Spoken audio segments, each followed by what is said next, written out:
Hello, everybody. Thanks for being here and inviting me to present tax tips for authors. I've done this a bunch of times, so for those of you who've seen this or heard this before, thanks for coming back. My first time doing it on video. I don't usually do a lot of stuff on camera, so if my face is not looking at you, it's because I'm looking at my notes. Sorry. Anyway, we're going to do probably about 40 minutes of talking. And then at that point, I'll stop and then leave it open for questions and answers. And that'll probably get us to probably the 1 hour mark. And I think that'll be enough. I'm going to give my name and telephone number and email address out now and maybe another time in the presentation. I'll do that just in case you ever want to call me or contact me for anything. Or if you think of a question today that you don't get a chance to get in, or if it's maybe too technical or specific for me to answer in this session. So I'm Rob Pesce, and my telephone number is 212-485-5730, and my email address is robert.pesce@marcumllp.com. That's robert.pesce@marcumllp.com. All right, so what we're going to do is kind of do my usual talk that I do when I meet an author for the first time who comes to my office to potentially be a client. So we're going to talk about the type of entity that you might be thinking of being, talk about record keeping for your business as a writer, talk about how royalties are supposed to be reported on your tax return. We'll talk about some tax deductions and my philosophy on tax deductions for a self-employed author, the home office deduction, self-employment tax, pension plans. We'll briefly touch on pension plans, IRAs, and SEPs. And we'll talk about the foreign tax credit. So before I do that, I think everybody's probably interested in knowing about the new tax law. And I'm happy to have some good news. I don't think even the Authors Guild is aware of what I'm about to say. We've been speaking back and forth since January about this. So I have a copy of the Wall Street Journal from January 20th, weekend edition. It was talking, the headline was, "Some business owners miss the tax break. Some business owners too miss the tax break." And it was an article that basically talked about this tax break that potentially is available to you as authors and other self-employed people, and how complicated it is, and how at this point nobody really understands it. And there's quotes in the article from 3 named partners in well-known accounting firms that I've been using to kind of justify why I don't have the answers. One of the partners said, "My head is spinning." Another one said, "I've been doing this for years and even I don't feel comfortable." Another one said, "This stuff is as clear as mud." And the last one was, I guess, my usual, "I don't know." Well, I do know some information about this today, so I'll be happy to tell you some good news in a minute. I'm going to run through the basic changes in the tax law first and save the pass-through tax deduction for last. So a couple things. There's 2 big things in the tax law that don't affect us, but they're really big, and one is C Corps, which none of us probably are. C Corps are going to go from paying a top tax rate of 35% to a flat rate of 21%. So that's a really big cut for C Corps and big corporations. And the idea is that it will stimulate the economy and make them more competitive. We'll see. The other big change may or may not affect some of us out in this call is the estate tax rules. We were allowed to die with an estate with a value of approximately $5.4 million prior to the law changing. Now that number is basically doubled. So that's a big break for high net worth, wealthy individuals. Then there's a whole bunch of other things, and there's lots of details. Yes, there's some complexity and some simplification in some respects. So we'll get down to the individual aspects that I think will affect many, if not all of you in this call. So the top tax bracket is being reduced, has been reduced for 2018, and everything I'm talking about is for 2018 taxes. You're getting your taxes done for 2017 right now. None of these rules apply to your 2017 tax return. Top tax rate was reduced, federal tax rate was reduced from 39.6% to a top rate of 37%. And all the brackets that are below this have also been modified and are lower. So from that respect, we should expect to pay lower taxes, but there's other things involved that will work in the other direction. The tax deduction that we get for income taxes that we pay to the state that we live in, and for real estate taxes on our residences, those deductions are now limited to $10,000 a year. So in the past, we would deduct these taxes on Schedule A as an itemized deduction, and they, in some states, were significant, especially if you're in a high tax state like California or here in New York, and other states as well. Those people are really concerned that they're losing a big tax deduction on their tax return, and they may be correct.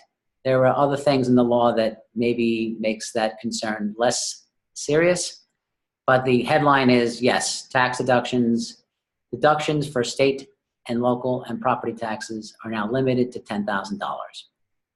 The standard deduction is now $24,000, and all these limitations I'll talk about and thresholds will be spoken of as if everybody in this call is married and files a joint tax return. I know that may not be the case, but I just want to keep this simple and streamlined. So the numbers might be different if you're single.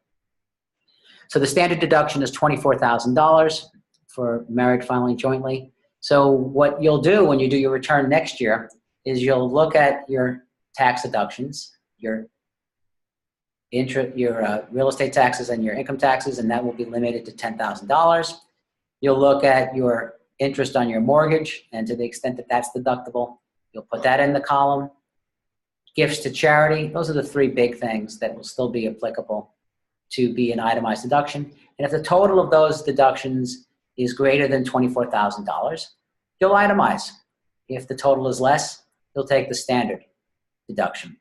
So for those of you who don't have large income taxes paid to states and maybe you're not a homeowner, you probably don't itemize anyway. So the $24,000 standard deduction will be a nice positive benefit to you on your 2018 return. There's some talk about deductions not being allowed for businesses. I am happy to tell you that that's not going to be the case for you all. We'll talk about that in detail in a minute. But there was an article that got some people concerned. I think it was in Variety back at the end of December. It talked about the business deductions and tax preparation fees and all these other expenses not being deductible. And that is, in fact, true if you're an author who receives your compensation on a W-2, as if you're an employee. And that is usually the case for somebody who works for Hollywood. But for most of us in the call who are writers and have their work published in books and magazines, then this is not applicable. The income you get is reported on a 1099. That's self-employment income. It goes on your business return, which is probably in most cases your Schedule C. And so all those business deductions that you've been taking in the past will still be applicable. So that panic was, I guess it sold some papers and got some press, but it didn't really apply to most people who are self-employed authors. AMT. AMT, it stands for Alternative Minimum Tax. And that was a nasty little thing that annoyed many of my clients. It was designed in the 60s to catch some people who had lots of tax deductions to avoid them taking advantage of the loopholes in the tax law. And what it has done over the years is the government hasn't really raised the definition of a wealthy taxpayer, so they haven't really indexed when it kicks in for inflation. And so more and more every year, people were getting caught in the AMT. And the big thing about AMT was first you would figure your taxes the regular way, and that would be by taking deductions for your interest, your real estate taxes, your charity deductions, and multiply the net taxable income by the regular tax rates, or whatever they were. And then you would do this alternative calculation, and the alternative calculation said, start with your income, and you're only allowed to deduct certain things. And one of the things you couldn't deduct for AMT was state income taxes and property taxes. So they did two things. One, the government increased the threshold where an AMT kicks in, so it probably won't kick in for many people who really shouldn't be subject to that tax in the first place. And the other thing that they did is, since state taxes and real estate taxes are no longer deductible for regular tax purposes, it probably won't apply anyway for most people. So just a complicated nuance to the tax law. And as I mentioned, there's so many details about this and so many complications. It'll keep guys like me very gainfully employed for a long time and maybe a little tired.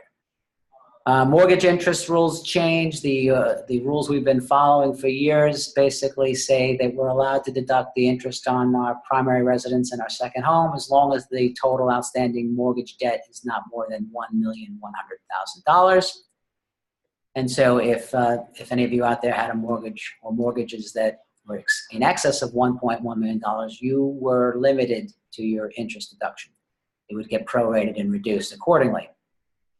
Those rules are grandfathered for anybody who had existing mortgages prior to December 31st, or the date that the law passed, which I think was December 22nd. And for those who are new to the real estate game and are going to be buying a new home and borrowing money from the bank to do that, the new rules are that the debt is limited to $750,000. So that may change some people's behavior, we'll see. Alimony changes. In the old rules, you were able to deduct the cost of the alimony that you paid to your former spouse, and your former spouse would report that alimony that they received as income. This year and going forward, that's no longer the case. No deduction for alimony, and the receipt of the alimony is not taxable income. The moving deduction is gone. Not really something that people take advantage of very often anyway, but that's gone. And that's basically that's really the highlights for the personal tax law changes. So let's talk about the pass-through deduction for qualified business income. All right. So the IRS or Congress figured that if they're going to give C Corps a break, cutting their top tax bracket from 35% to a flat tax of 21%, they have to do something for small businesses, which is the engine of the economy. So most small businesses are not C Corps, they are pass-through entities. Many of you are sole proprietors, LLCs, S corporations. All of these types of entities are pass-through entities. They receive income and have expenses, and they may actually have to file a tax return, but they don't pay taxes on the net income of the activity. It flows through, it passes through to you, the business owner, on your individual tax return. So for most of us who are unincorporated, we're picking up our income and expenses on Schedule C. So we're pass-through business people. So the good news is that pass-through business income is allowed to be reduced by 20%. That's fantastic.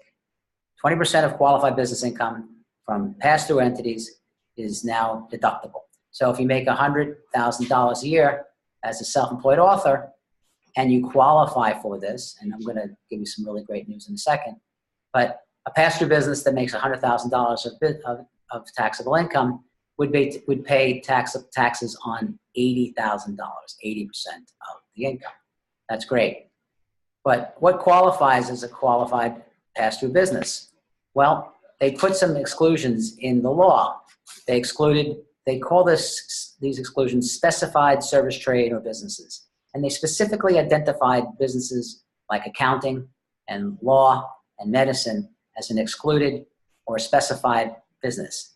So we are not able to take advantage of the law as it is explained in very broad terms.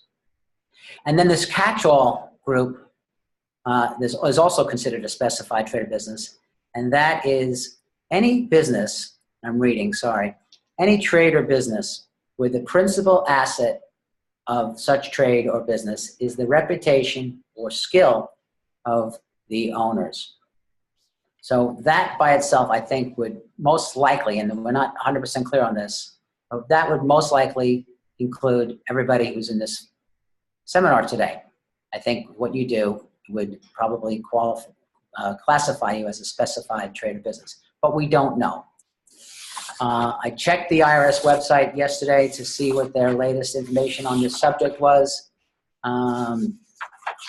it's improved, I will tell you that. This is what the website said a month ago, one paragraph, and it basically acknowledged the change in the tax law and indicates that they're going to provide more information and guidance to taxpayers and businesses as it becomes available. Check this page for updates and resources. So I checked it yesterday, and there's about 10 items that are discussed that are associated with the tax law, but none of those items have to do with the pass-through tax laws. I took a look at the Journal of Accountancy this morning. It arrived in the mail yesterday, and it confirms what I'm about to tell you. And I think the leadership in the Authors Guild is going to be very happy about this.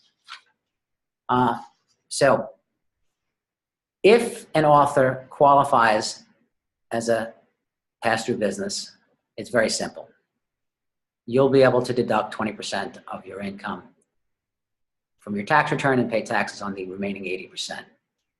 If I am right in my suspicion that self-employed authors are going to be considered a specified business, the deduction is available if your joint taxable income from writing and all other sources is below $315,000. I'll say that again. So if your joint taxable income is less than $315,000, then your income from self-employed activity as an author will be able to be reduced by 20% for tax purposes. That is fantastic news. As I said, I have the article from the Journal of Accountancy right in my hand here.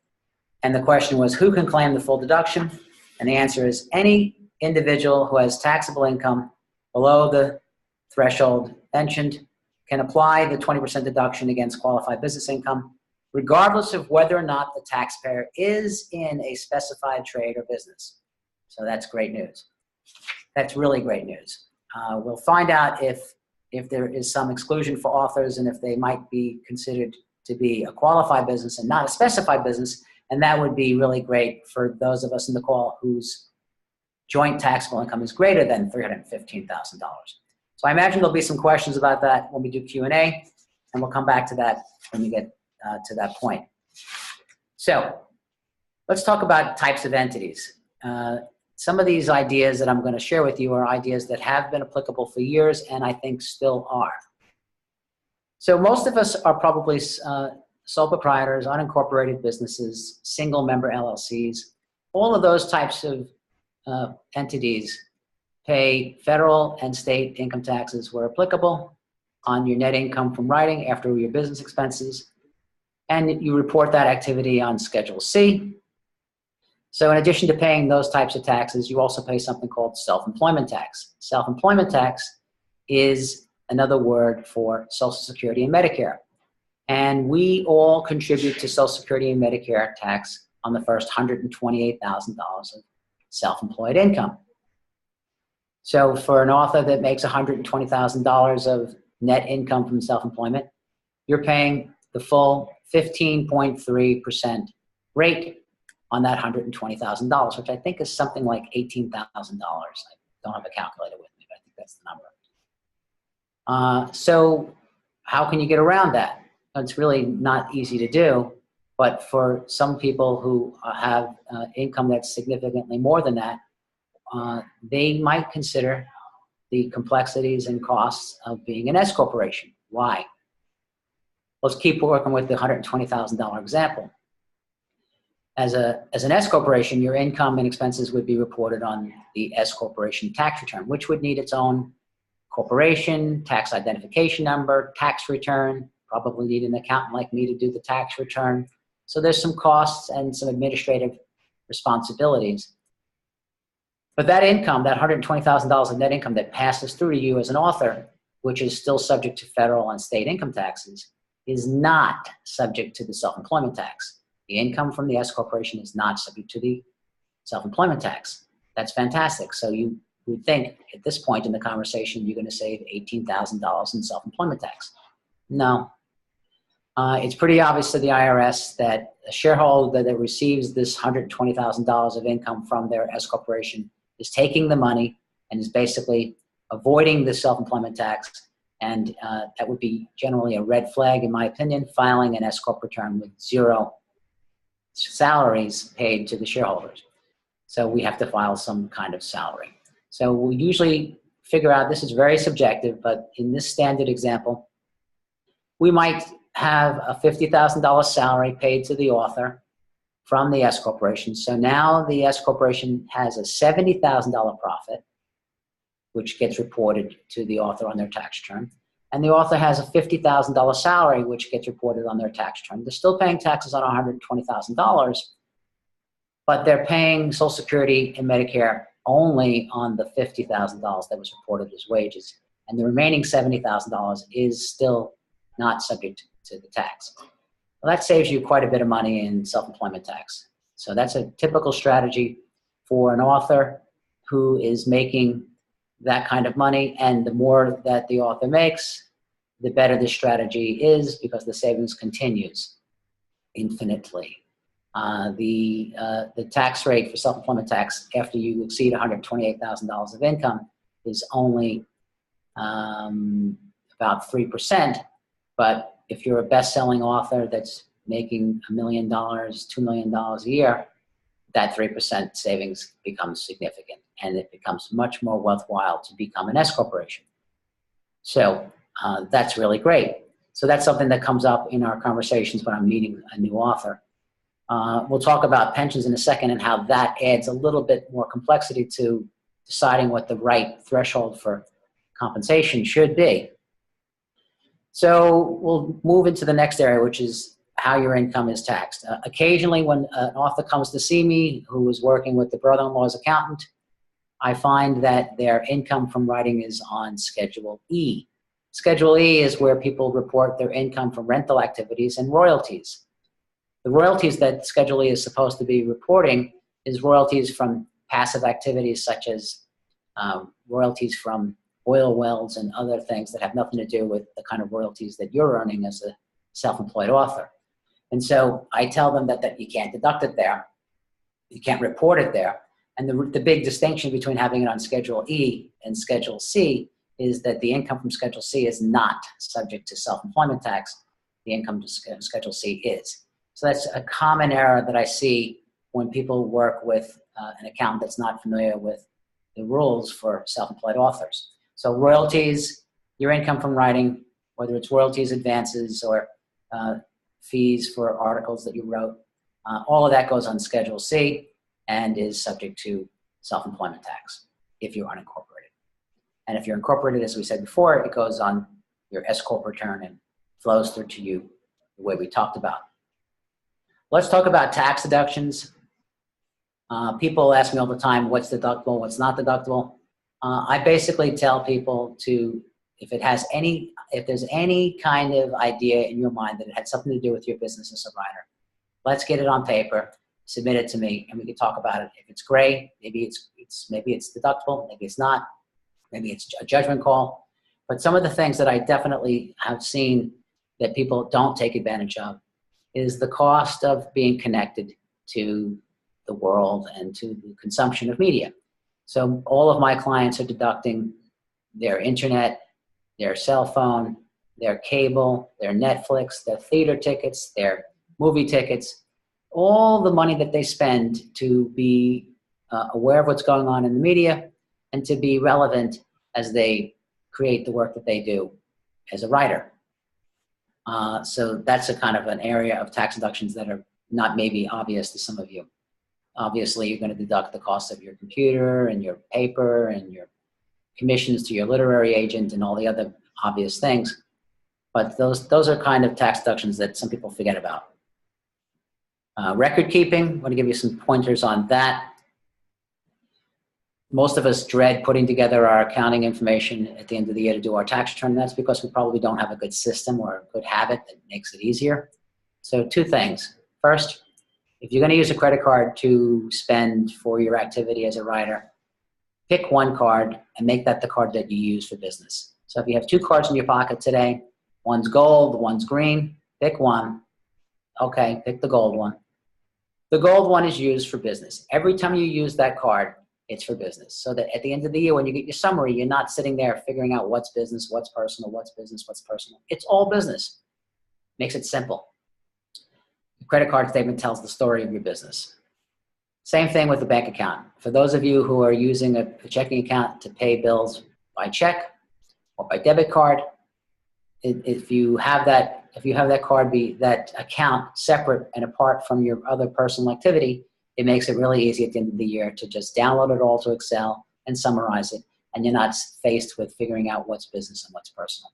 So two really very simple and practical solutions to being able to have your information in a ready format for you and your accountant to do your tax returns. Home office deduction. People know about that one sometimes, and they have some idea that it's maybe not a good idea. I will say that my understanding of the latest statistics is that less than 2% of personal tax returns are audited by the IRS every year. I would also say that for me, as a tax person that sees these audits, that when a client of mine is audited, more likely than not, their tax return includes a Schedule C. They're self-employed, they have business income and expenses. It just makes their return more interesting to the IRS, which is another reason why an author that has significant income might choose to be an S corporation instead of have themselves continue to be unincorporated, because being on an S corporation makes their personal return less vulnerable, less interesting to the IRS. But the home office deduction is something that gets a bad rap. If people think that's going to automatically get you audited, I'll give you some basic rules on it and why it's beneficial. So if you are a homeowner, you're able to deduct your interest on your tax return, and you're able to deduct your real estate taxes to the extent that they're limited on Schedule A. But if you are working from your home, you're allowed to take the area that you use exclusively for working. You take that square footage and you divide it by the total square footage of your home, and you come up with a ratio. So let's say it's 10%. 10% of your home is used for business. So we can take 10% of our mortgage interest and 10% of our real estate taxes and deduct them on Schedule C and reduce our taxable income by that amount, and also reduce our income subject to self-employment tax, which you would not be able to do if you did not allocate that expense over to Schedule C, taking the home office deduction. So that's a really good thing. I think it's more important now than ever, since we know that the real estate taxes are limited to $10,000 on your itemized deduction form. So I think the home office deduction will become more and more popular. For those of you who are working from your home, and that home that you are working from is not your own, you're paying rent to live in your home, you're not a homeowner, you're a tenant, we are really excited about using the home office deduction for those types of people, because rent is typically not deductible anywhere, but the allocation of the rent that you're paying for the use of your home for business is deductible on Schedule C. So that's fantastic. So home office deduction, we allocate the percentage of either interest in real estate taxes or rent on the home office form. We also are allowed to depreciate a part of our home if we own it. And I usually also see people taking things like the utilities as a home office deduction on a prorated basis. All the other expenses that you're paying for on your home, I would say, don't belong on a home office deduction. They just are typical business deductions. So examples would be, you painted the room that you use for your office. I would call that a repairs and maintenance and take the whole cost of it. If you painted the entire interior of your home, then I would allocate part of it over as a home office deduction. If you are paying for things for the entire home, allocated as a home office deduction. If you're paying for stuff specific to the room, take it as a regular deduction and don't put it on the home office deduction form. That's how I usually do it. We talked about self-employment tax.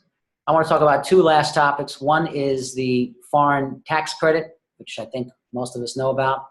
And the other one is the types of basic rules on pension plans and why they're beneficial. We'll talk about foreign tax credit first. So for those of us who have contracts and have our books published abroad, you sometimes are aware that the foreign publisher will withhold foreign taxes from what they pay you. So if you were supposed to get $10,000 from a publisher in France, let's say they deducted $1,000 from your advances or your royalties, you only got $9,000. You can pay taxes on $9,000 and take the deduction for the taxes that were paid at the source. That's fine. But what I think you should be doing is taking advantage of the foreign tax credit. Foreign tax credit says you don't deduct the taxes that were withheld from your payment. You pay taxes on $10,000, but then you take a credit against your federal taxes equal to those foreign taxes. So in this example, you would get a credit of $1,000 off of your federal taxes. That $1,000 tax credit is generally much more beneficial, worth much more to you than it would be if you just took the deduction of those taxes off of your income. So I see that sometimes not being taken advantage of by authors who are not working with accountants that understand the business of being a self-employed author. So something to keep in mind, foreign tax credit. I know most of us are getting these foreign, maybe getting your U.S. certification forms completed by yourselves or your accountant or your literary agent. And those forms generally will reduce the amount of taxes that are withheld from the foreign publishers. But for those of us who just don't do that or it's too much trouble, not to worry. Whatever taxes are being withheld at the source are refundable by the foreign tax credit. Okay. Last thing is pension plans. So the two plans I want to talk about, one is called IRAs, and I think most of us are familiar with the term, individual retirement accounts. There's three different types. There's basically two different types that I want to talk about. One is the traditional IRA, which allows us to contribute up to $5,500 into an IRA. If you're over 50 years old, the amount you're allowed to contribute and deduct is $6,500. So it's $5,500 if you're under 50 years old. It's $6,500 if you're over 50. And that's a fantastic way to save for retirement. On a tax-deferred basis, you put $6,500. Let's say you're under 50, you put $5,500 into your IRA. You get a tax deduction on your tax return for that. And when you retire, when you're over 59 and a half years old, when you take that money, yes, you pay taxes on that money, but it grew tax-deferred for all those years, which is a great way to grow your assets over time. There are Roth IRAs. Roth IRAs have different rules. And the rules for being allowed to put money into traditional IRAs or Roth IRAs are more complicated than I'm going to get into today. It depends on your income, and it depends on whether or not you're married. It depends on whether your spouse is a participant in a retirement plan. But to keep things simple, the rules on Roth are you put money into a Roth, it's not tax deductible on your tax return. However, when you take the money at retirement, all of the money that you take is completely tax-free, and that is really fantastic.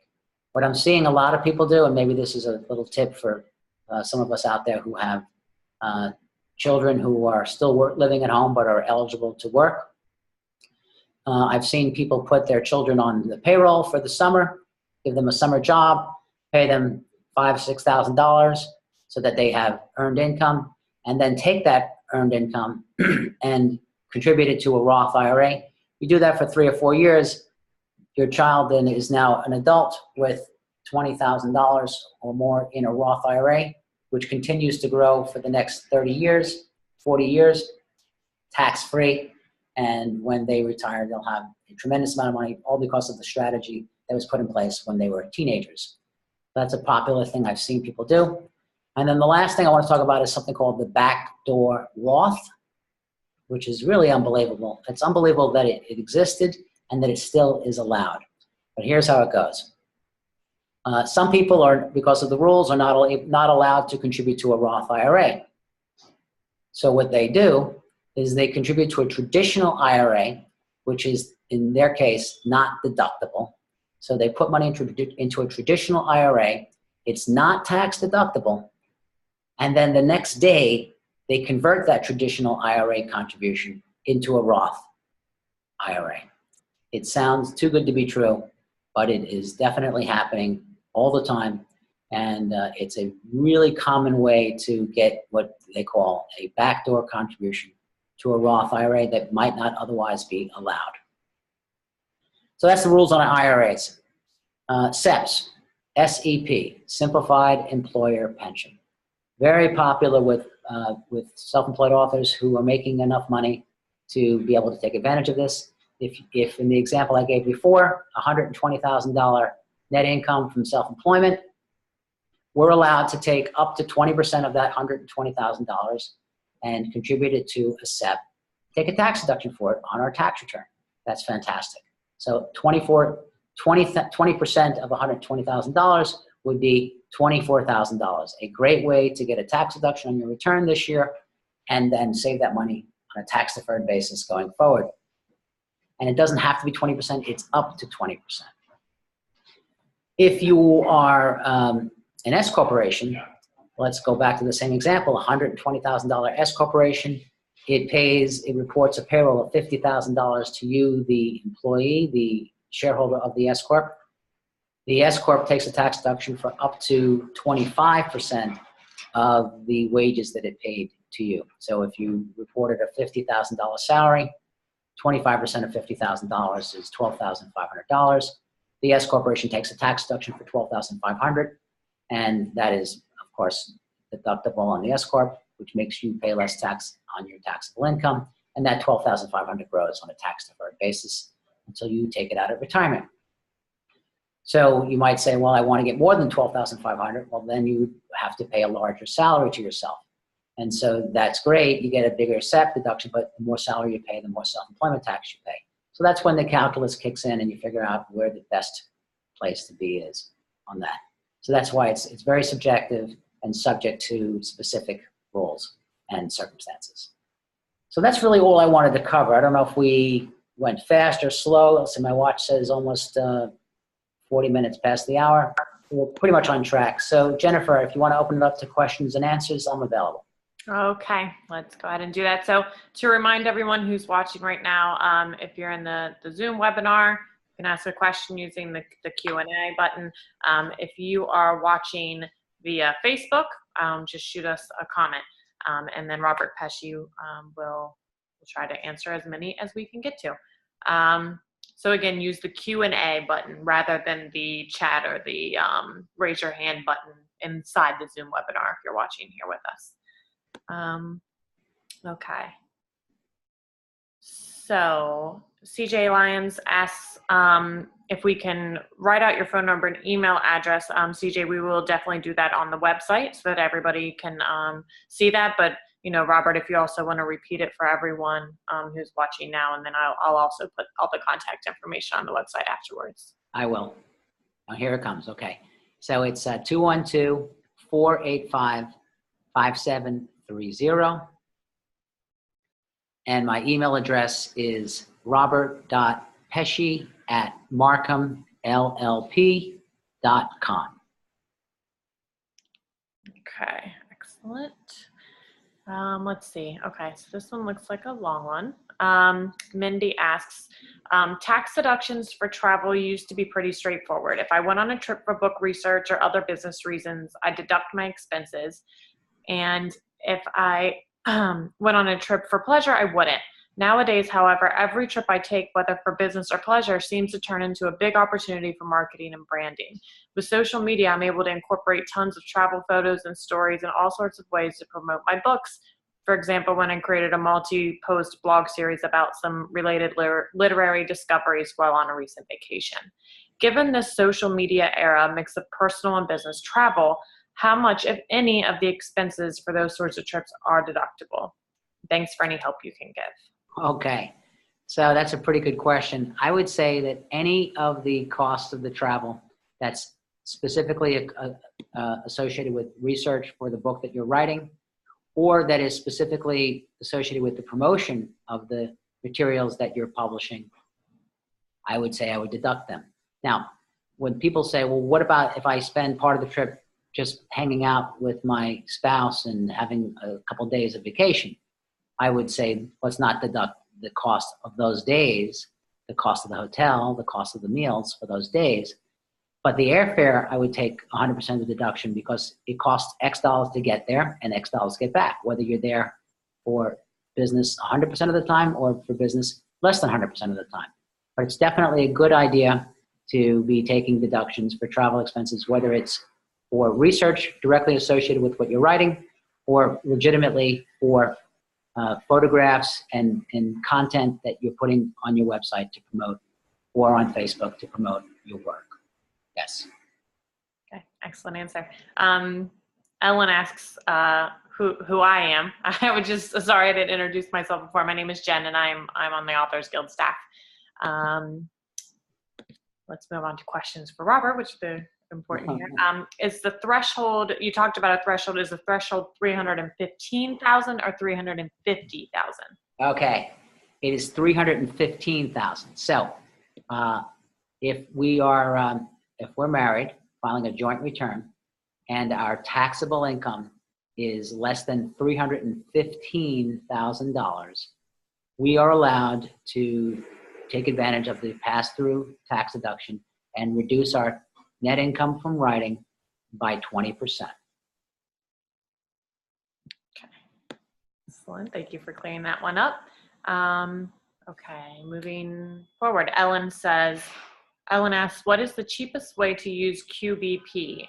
It used to be free to download bank statements, but now, just jumped away from me. But now banks charge and it becomes too expensive for single, not married author. Is there a bank that makes this easy, or is there another QBP product? Probably. I don't know what QBP is, but sorry. It might be is it QuickBooks maybe? I'm not sure. Maybe it's QuickBooks. I'm guessing there too. The QuickBooks is fantastic, and we use it for lots of people, and it's terrific. I think the question was, are there banks that don't charge for certain things? And the answer is yes. I don't know what bank that might be. I think banks like making money like everybody else. But sorry, I don't have a better answer for that one. That's a little bit outside of my expertise. Gotcha. Mary Carson asks, won't avoiding self-employment tax limit Social Security received in retirement? Yes. Yes, that's important to keep in mind. So if you're in your 30s, I don't think it's such a big issue. If you're getting closer to retirement, it's something to be aware of and to pay attention to, and make sure you understand the rules about how your Social Security benefits are actually determined. So it's definitely something to consider when you're figuring out how to manage the cost of Social Security. Okay, excellent. Again, for anyone who's jumping in late or wasn't around a few minutes ago, we are in the Q&A part of our tax tips webinar today. So if you'd like to ask a question, just go ahead and use the Q&A button below if you're in the Zoom webinar, or you can use the comment section if you are watching us live via Facebook right now. So moving along. This is an anonymous question. It says, I file married, filed jointly. Does the cap for pass-through 20% deduction kick in when my small business income hits $315K, or when our joint income, spouse and me, hits $315K? Good question. Okay, so the $315,000 threshold is based on your joint taxable income. So you and your spouse have taxable income of $300,000, you're below the $315,000 threshold, you're able to take advantage of the pass-through deduction on your income from writing. It's that simple. But the 315 threshold is joint taxable income. Okay, we have another anonymous question. Can I contribute to a traditional IRA or Roth IRA if the only income I have is from writing, book royalties, magazine articles, etc., and I file a Schedule C? Yes. So we're allowed to contribute money into an IRA of either type as long as our earned income, and earned income is wages or income from self-employment. If our earned income is, you're allowed to contribute up to the amount of your earned income not to exceed $5,500 or $6,500 depending on your age. So if you have net income from self-employment of $10,000 from writing, you're allowed to put the maximum amount into a traditional IRA or Roth IRA, as long as other rules don't limit that ability, as I mentioned before. Joseph asks, He said, I guess he's making a statement more. He said he believes you may have gave misleading info about the alimony change. He says you should tell people that this new rule applies to a divorce decree or separation agreement executed after December 31st, 2018, as well as any divorce decree or separation agreement modified after that date if the modification expressly provides that what the new statute will be. I think. Okay, that's great. I'm not sure if that's completely accurate, but the comment is important. All my comments today were very general in nature and were not date specific and need to be looked at very carefully. So whoever wrote that question or comment may be completely correct about the timing of when it is and when it is not. And if anybody has any specific questions about the details of what I said today, definitely worth looking up or contacting me for specific clarity. Yes, that's good information to have. There's a couple questions about the S Corp. Oops, sorry, they just ran away from me. Can you go over the plus and minus of an S Corp again? Is there a threshold where it's generally more worthwhile? And what are the bare minimal expenses to setting it up? Okay. So the answer about the bare minimum where it is beneficial. If anybody in this call is an author located in New York City, the threshold for being an S corporation before it makes any sense is approximately $500,000 of net taxable income. And that's because New York City does not recognize the tax-free status of S corporations. So doesn't make sense to be an S corporation in New York City unless you are making significantly more than $500,000. And there's a reason for that I can get into on the phone if anybody fits that circumstance. But if you're outside of New York City, then the number I gave out in the example was probably the right number. If you know that you are projected to earn at least $120,000 a year for the next 5 years, it's probably worthwhile forming the S corporation and paying for the cost of keeping it going and doing the accounting and filings for it. So what are the basics to do this? You need a lawyer, or you can use one of these online legal services like LegalZoom or whoever, but you should use an attorney. You need to use some attorney or service to incorporate. Then you have to elect to become an S corporation. Then you have to get a tax identification number from the IRS. And all of that costs something, whether it's $500 or $3,000, depending on how you do it, whether you want it done yourself or you want to pay an attorney to do it for you. It depends. That's a one-time cost. After that, it's doing the accounting and reporting the activity on a tax return, an S corp return, an 1120S, that's the form number. And that can cost a couple $100 if you're getting your work done someplace outside of New York City. And it can cost a couple $1,000s if you're getting it done by someone like me. It really depends. And if you do the accounting yourself, that keeps the cost low. So one piece of advice, anything you can do to limit the amount of work that your accountant needs to do will save you money. Save the work for your accountant to do that only they can do. The bookkeeping and record keeping is something that you can choose to do yourself. And if you do, you should probably expect to save some money on professional fees because of what you did. Jane asks, is the full amount of your internet connection or a Netflix or MoviePass subscription a reasonable amount to deduct on taxes? Yeah, so what I usually do is first I ask, are you using these services more than half the time for your business? And if the answer is yes, I say take the whole thing. If the answer is no, I'm using it less than that, then I would say let's use a prorated portion of it. It's just a rule of thumb. Anonymous question, if we file our taxes with an online software, how do we take advantage of the pass-through entity deduction? Well, I hope that online software services like TurboTax will have that embedded in their software by the time tax season 2018 rolls around. That's a year from now. So I'm sure that they'll have it figured out. There'll be buttons to click and answers to check yes or no, and it'll work by that time. I hope it'll be very clear, not only how to deal with it, but whether or not we are a specified trade of business or not. That we're hoping to get real clear answers for in the next few months. Could you say something about medical deduction eligibility on Schedule A? Yeah. Eligibility, medical deductions are basically deductible now to the extent that they exceed 10% of your adjusted gross income. So for most people, thankfully for most people, they're not able to deduct their medical expenses because they don't exceed 10% of your taxable income. But that's basically the answer. 10% of if they exceed 10% of your adjusted gross income, whatever is in excess of that amount is tax deductible. And medical expenses that are deductible to be considered to be deductible are prescriptions, corrective lenses, dental work, therapy, and then there's other things that might be a little bit more specific and unique. But those are the basics. Laird asks, can you explain in more detail how to take advantage of the pass-through deduction if you make less than $350,000? What form would I use? We don't know what form it's going to be. They haven't announced the forms yet. Okay. And next question, it sounds like from a tax point of view, there's no difference between being a sole proprietor and an LLC. It's only by becoming an S corporation that there are tax benefits.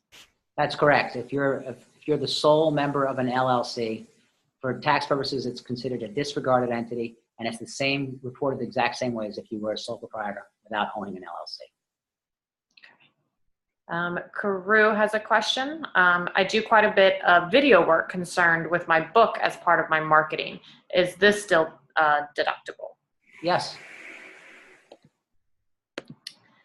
Okay, just rolling through these as quickly as I can. The next question from Mimi, I think. Are we to include the commission the self-publishing companies take for each sale of my book? Yes, commissions that you pay to anyone for what you're earning are tax deductible. Okay. And again, I hope I don't mispronounce your name here. It might be Jeannie or Jeanne. Doesn't the new tax law make an S corporation less valuable since salary the owner takes reduces the QBI, which lowers the amount available for the 20% business deduction? Very good. Someone did their homework. So I definitely left all of that out to keep things simple, but there is a much more complicated version of the story that applies to S corporations that's beyond the scope of this seminar. Brenda asks, for deductions for cell phone, internet, Netflix, can we deduct I think we already answered this, the full amount. You did say yes, that you could deduct the full amount, correct? Yes, I would take the same approach. If you're using these devices and these services more than half the time for business, I'd say take the whole thing. Using it less than half the time, let's go. Okay. This question is from David. Our accountant has asked me to separate my magazine column payments from my book royalties. Is there a valid reason for this, or is this likely an indication of the Schedule E error? Also, do I need to separate out other business income, such as giving seminars? Yeah, so I think it's a good question to ask your accountant, but I suspect that what you are thinking is probably the case. They're probably figuring that the writing, the advances and the royalties are going on E and everything else is going on C, and that would probably not be correct. And so I think you want to have a conversation with your accountant. Dan asks, you spoke about S Corps. How about LLCs? Okay, so LLCs, we talked about that a couple times. LLCs, if you own the LLC exclusively, you're the 100% owner of the LLC. The tax treatment is exactly the same as if you were not an owner of an LLC. Now, there are situations where LLCs are owned by more than one person, and when that's the case, that LLC is considered a partnership for tax purposes. And that's a whole nother subject that we can talk about on the phone if you want to call me. Rika asks, will conversions of traditional to Roth IRA still be possible? Yes, they're still possible. Conversion of a traditional IRA to a Roth IRA is still possible. We keep in mind when you convert a traditional IRA to a Roth IRA, if that traditional IRA was a deductible IRA, the conversion to the Roth is a taxable event. and becomes taxable income in the year of the conversion. I think you may have touched on this before. Let's see. What is the income threshold for single authors if it's $315,000 for married people? Okay. $157,500. Okay. And is there an average annual income that makes forming an S Corp worthwhile? I'll repeat what I said a minute ago. If you're in New York City, $500,000. If you're outside of New York City, 120. Okay. Let's see. So this one kind of similar. Let me see here. As an S corporation, can one still take a yearly business meeting for the company as a write-off?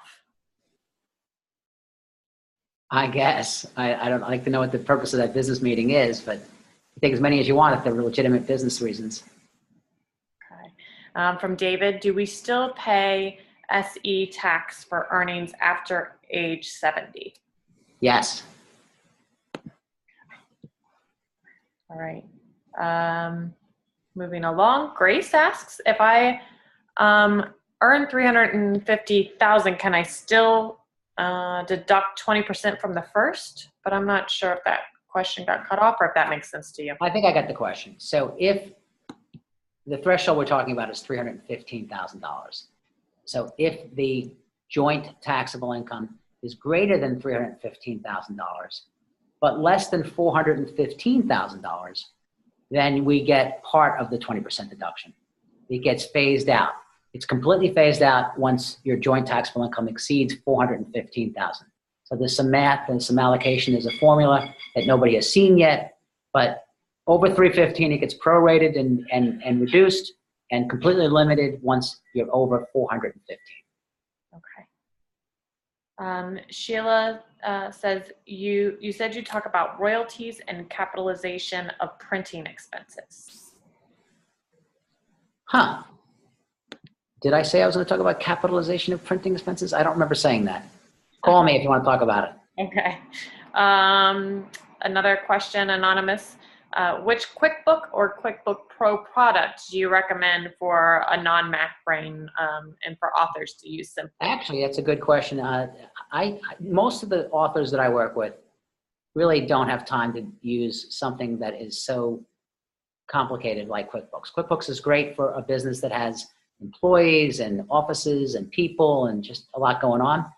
But I think it's overkill for a self-employed author. But if you're the kind of person who likes to use accounting software, I would suggest looking at something called Xero.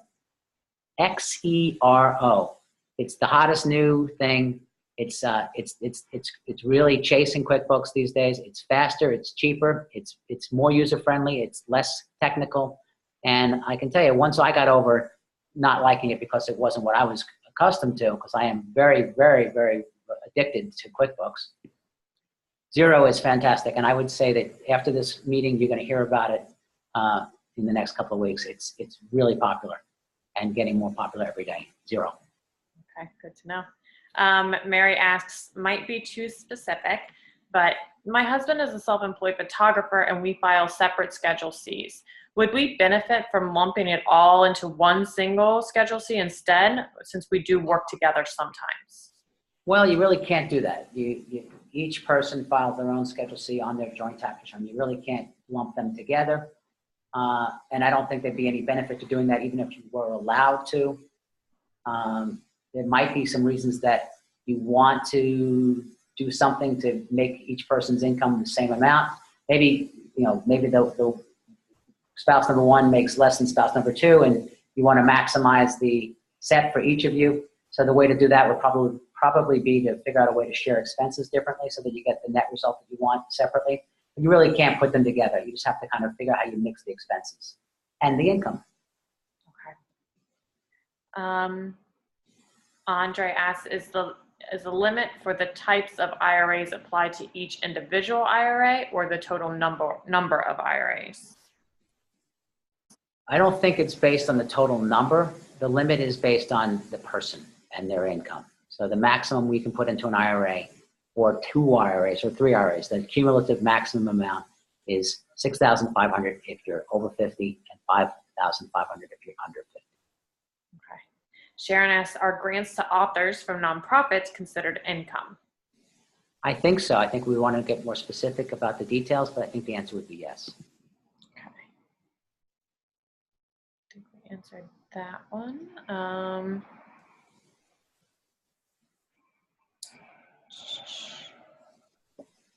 I was advised to be a C Corp. Can you explain the difference? Yeah. So a lot of people have called me who are already S Corps thinking that they need to change to a C Corp. And after a 25-minute phone call, which I promise we won't recreate in this session, we decide that that's not the best thing to do. So S Corps don't pay taxes. They report taxable income and the taxes are paid by the individual. C Corps do pay taxes. So a $120,000 a year author who is a C Corp, that C Corp will pay a flat tax of 21% on the $120,000. Whatever's left over from that after the taxes would then be paid, I guess at some point, to the author. And when the author gets that money, they pay taxes on it at their tax rates. That's a double tax. Not a great thing. Nobody likes double tax, which is why I don't have any authors that are C Corps. Carew asks, with the new tax law looking hard at hobbies, do we as writers need to be more aware of keeping our hours logged to avoid being marked as a hobby? Can you talk about how the IRS looks at a hobby versus a non-hobby deduction? Well, the rules haven't changed. The hobby loss rules are the same. The general guideline is if you have a self-employed, if you have a Schedule C and you lose money 3 years in a row, you really need to look at whether or not you really are a business or if you are a hobby. And there's a good chance that the IRS may also ask that question. The rules for how much time you spend on it and what the motive for it is and everything else, it's a lot of information. It's easily reproduced and looked up in the IRS website. And if anybody wants to talk to me about it, we can offline. Okay. And is there a place where authors can get a list of applicable expenses that writers specifically can take? Probably. I don't know. I can't tell you specifically where that might be. But, you know, if you look on the IRS website, they have publications that are really, really very helpful. And if people use those publications more often, I probably would have fewer phone calls to answer. But I don't have a specific answer to that question. Okay. Lisa asked, do I have to file a separate Schedule C for teaching and one for writing? You might want to. It's really up to you. It's a matter of what I think, you know, whatever's convenient. And if they really are two separate and distinct activities, you might think it's a good idea. I think it's really worth finding out more about before I say yes or no. Okay. Mary asks, why do they list royalties and payments separately on 1099 if they don't go on different schedules? Royalties and payments separately on 1099s. Actually, when I see the 1099s from the agents that pay my clients, it's all in the royalty box, whether it's advances or royalties. Advances are basically advances of royalties. It's all royalties. So I don't know why it's shown differently in your case. You can call me if you want, or you can actually ask whoever's issuing the 1099 the reason. Dominique asks, when living in a household with other family members, should the bills in the house that apply to my business be paid through my business accounts in order to be eligible for deductions? Yes, that's a good idea. When you are taking tax deductions, you have to actually be able to prove that you spent the money and then, of course, the business reason for the expense in the first place. So yes, if these expenses are for your business, you should be paying for them. Okay. Next question, can you have an SEP and a Roth at the same time? You can have them at the same time. Whether you can contribute to both in the same year is another question. It depends. Okay. And what are the tax implications of a backdoor Roth IRA?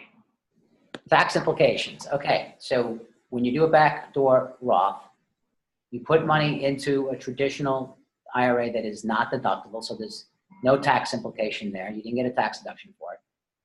Then the next day, the contribution gets converted to a Roth. Since it was contributed to a non-deductible IRA, the conversion from the non-deductible IRA to the Roth has no tax consequence. So there's no tax consequence there.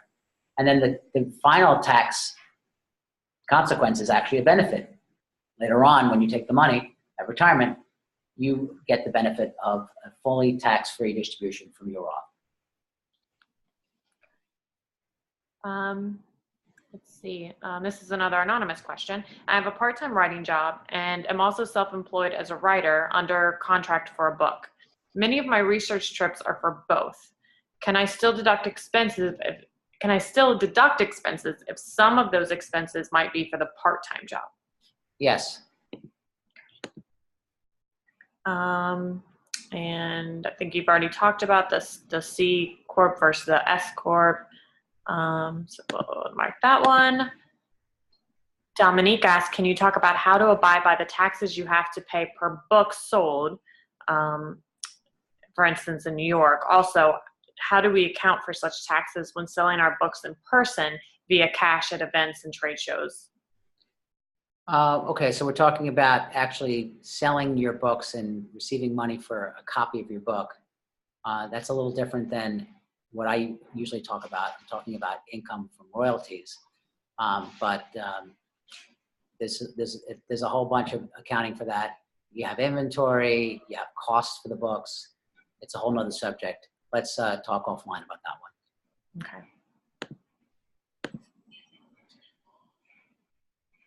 Sandra asks, I'm a very struggling writer who writes articles for a nonprofit newsletter and I don't get paid for them. Is it possible to pay myself? I don't think so. So you're writing, you're not getting paid, and now you want to pay yourself. From what? Where's the money? Okay. Some of these questions I know Well, that's Robert okay. said it several times, but it might be an offline conversation where, you know, a little more detail has to be involved for him to help you guys out. We have a few more questions. Hopefully we can get through these before we wrap up here. Okay. Yeah.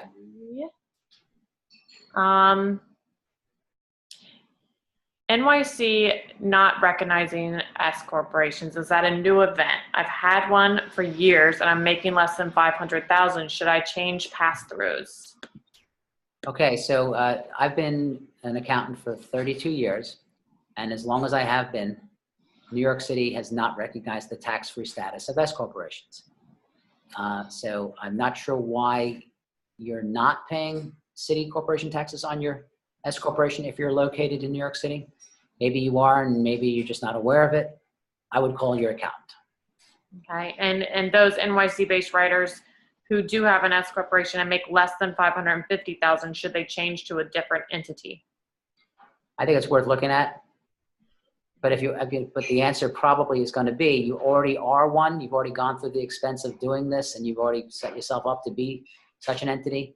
I think that there is a way, based on paying some salaries to yourself, to minimize the tax consequence of being an S corp in New York City, which is a little bit detailed and definitely a good conversation offline.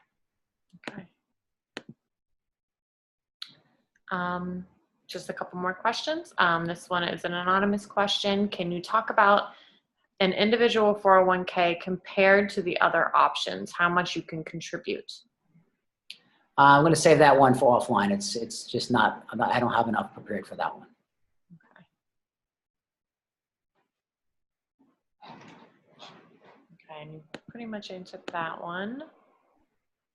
And you did confirm that commissions paid to agents and things like that are tax deductible, right? Yes. Yep. Okay. What if you're located in New York State and not the city? Do the rules for being taxed as an X corporation rules change? So if you're outside of New York City, whether you're in Buffalo or Bismarck, North Dakota, you're not subject to New York City corporation taxes, and therefore my guidelines for the threshold would be the same. Okay. So I think that is all of our questions for today. So we will go ahead and wrap up, and we will, especially for all the members watching, we will have Robert's information. If you need it, you can reach out to us, or we'll post it with the recording, so that if you want to get in touch with him offline and talk through things more, he can help you out. So thank you to everyone who joined us, and of course, thank you, Robert. This recording will be online, and it will be emailed in the newsletter, so just keep your eyes peeled in case you want to go back and watch it, because there was a lot of good information in here in case you didn't get a chance to write it down when you were watching live. So stay tuned for that, and thank you again, everyone. Thanks, everybody. Goodbye. Bye-bye.